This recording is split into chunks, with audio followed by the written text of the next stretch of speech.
नमस्कार बच्चों, आज हम व्याकरण का एक बड़ा ही महत्वपूर्ण अंश लेकर के आए हैं, अपठित काव्यांश।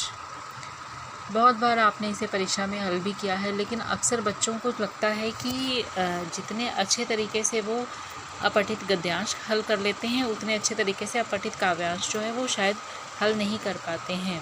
तो आज उन्हीं से रिलेटेड जो कुछ शंकाएँ हैं उनका निवारण करेंगे। सबसे पहले समझते हैं कि अपठित काव्यांश कहते किसे हैं।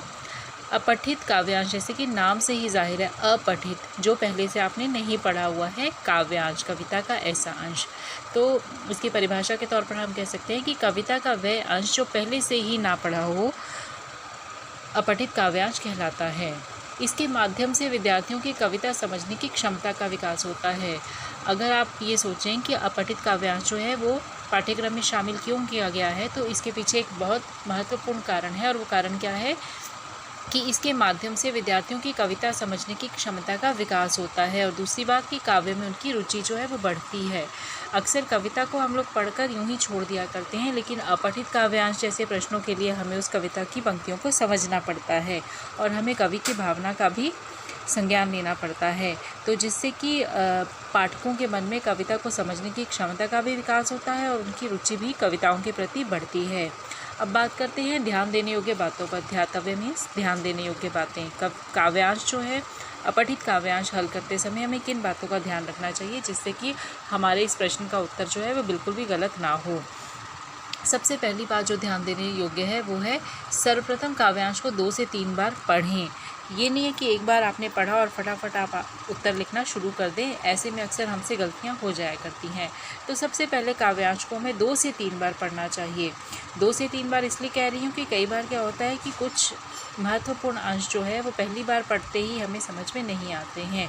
2-3 बार जब हम पढ़ेंगे तो उसका शाब्दिक अर्थ और भाव हमें समझने में आसानी रहती है। और सबसे बड़ी बात, जब हम 2-3 बार किसी भी काव्यांश को पढ़ लेते हैं तो हम उस काव्यांश के केंद्रीय भाव के काफ़ी नज़दीक पहुंच जाते हैं। मतलब हमें पता चल जाता है कि वास्तव में कवि जो है इस काव्यांश में क्या कहना चाहता है।